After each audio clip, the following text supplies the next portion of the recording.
Welcome to Campus Nightly. My name is Sam Stinson. Tonight, we will be discussing the cyber attack against X, formerly known as Twitter, recapping the 97th Oscar Awards hosted by comedian Conan O'Brien, and director Steven Spielberg and his new project currently filming in New Jersey.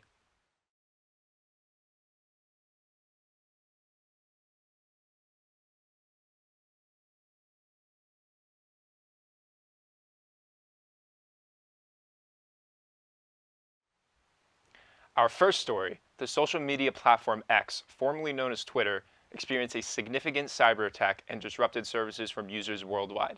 Elon Musk, the owner of X, described the incident as a massive cyber attack and suggested it might have originated from an IP addresses in the Ukraine area, potentially involving a large coordinated group or even a nation state. However, a hacker group known as the Dark Storm Team has claimed responsibility for the attack. This group specializes in distributed denial of service or DDoS attacks and has previously targeted critical infrastructures in various countries, including the United States and Israel. This incident underscores the escalating threats in cyberspace and the challenges in accurately attributing cyber attacks. It highlights the critical need for robust cybersecurity measures and international collaboration to safeguard our digital infrastructure against such malicious activities. When we return, a closer look at this year's Oscars Awards hosted by Conan O'Brien. Great drive fuels the leaders of tomorrow and today. Great vision paves the way for a brighter future. Great ambition goes places, moving onward and upward. Great empathy finds strength in kindness and in each other, working together to create something bigger than they ever imagined. Great minds can change the world, and great minds start at Seton Hall. I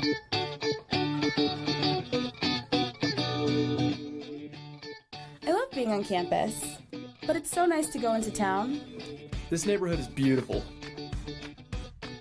I always love the walk. We can hang out in South Orange or hop on the train for a quick ride to New York City.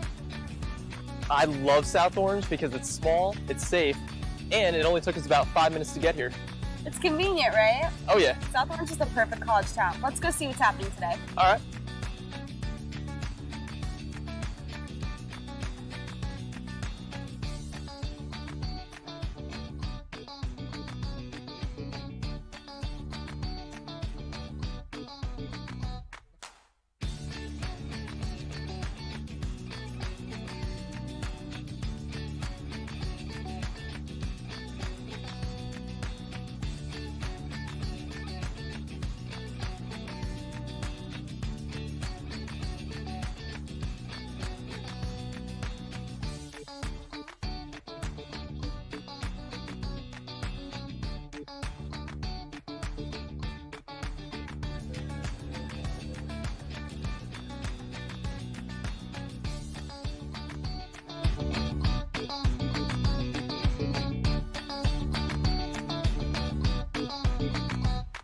The 97th Academy Awards held on March 2, 2025, celebrated the pinnacle of cinematic achievements from this past year.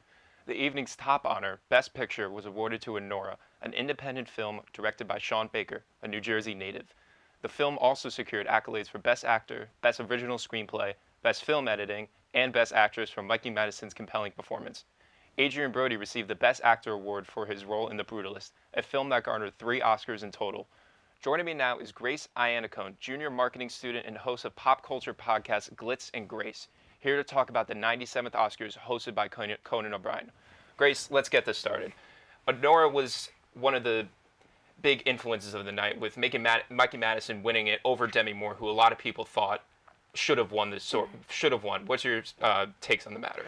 I think, well, first, congratulations to Mikey Madison. She delivered an incredible performance. Now, Mikey Madison is relatively new to the scene. She's really only ever been seen in Quentin Tarantino's Once Upon a Time in Hollywood. So we don't really have a feel of who Mikey Madison is as a person. So we never really gauged how alike she is with Nora. So through her campaign, the Golden Globes, Directors Guild, and of course the Oscars, her campaign to win, her wardrobe has has displayed her as very classy, very put together, very Audrey Hepburn-esque, to very differentiate her from her character that she plays in Anora, Ani. Her character was very loud, brash, wouldn't necessarily be described as classy. So this is a really great way for her to differentiate that she is not exactly like her character. This is her acting. So I believe that she gave an incredible performance in Anora. I thought it was absolutely incredible. Now, I do believe that Demi Moore did deserve the award.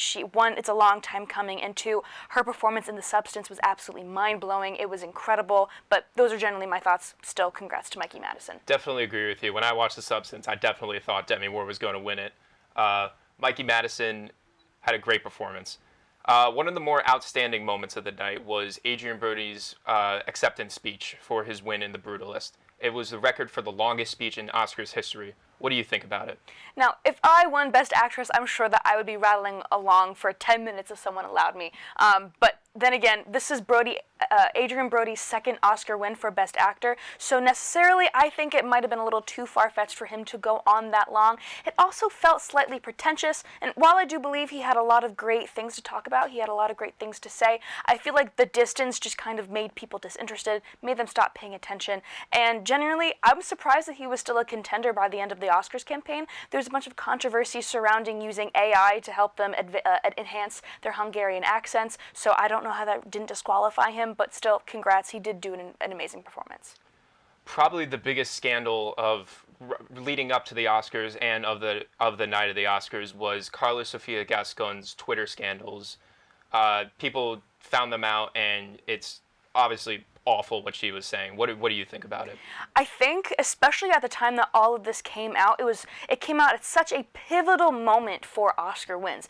Everyone thought that she was on track to win Best Actress, but when this news broke, it came between the times where the nominations for the Oscars were released and when the Academy started voting. So it quite literally came out at the worst time possible. Any momentum, any headway that she might have been making was immediately and effectively dead-ended by these tweets. It really affected the Academy's view of her, so as we can see, she did not win.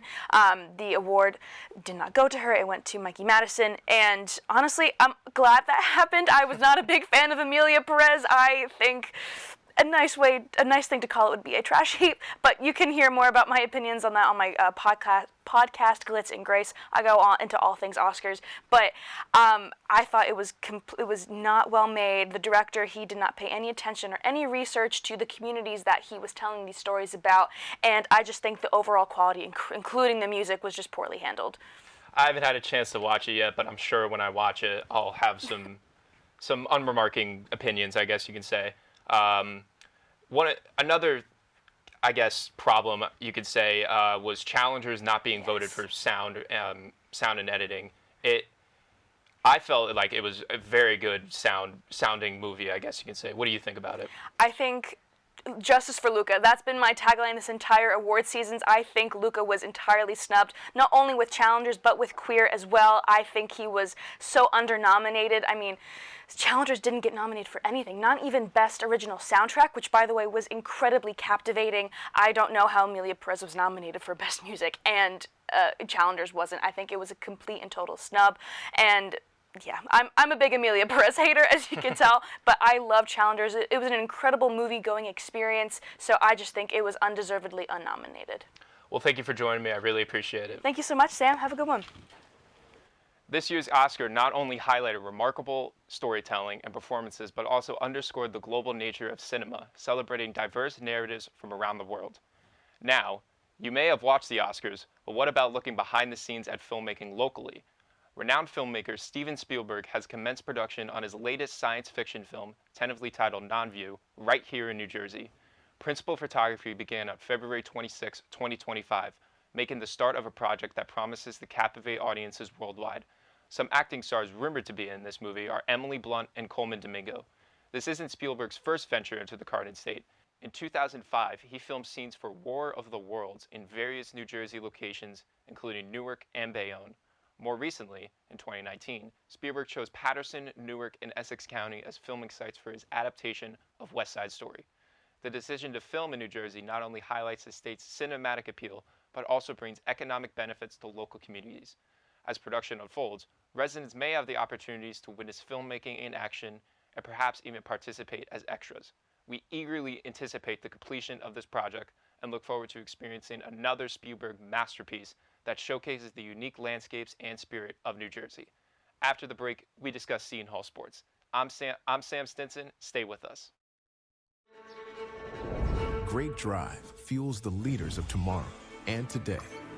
Great vision paves the way for a brighter future. Great ambition goes places, moving onward and upward.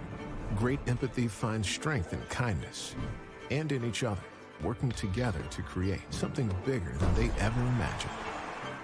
Great minds can change the world, and great minds start at Seton Hall. I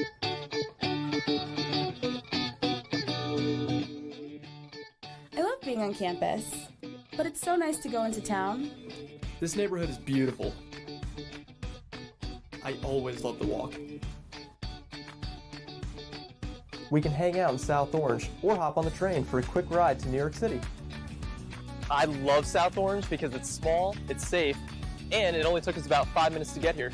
It's convenient, right? Oh yeah. South Orange is the perfect college town. Let's go see what's happening today. All right.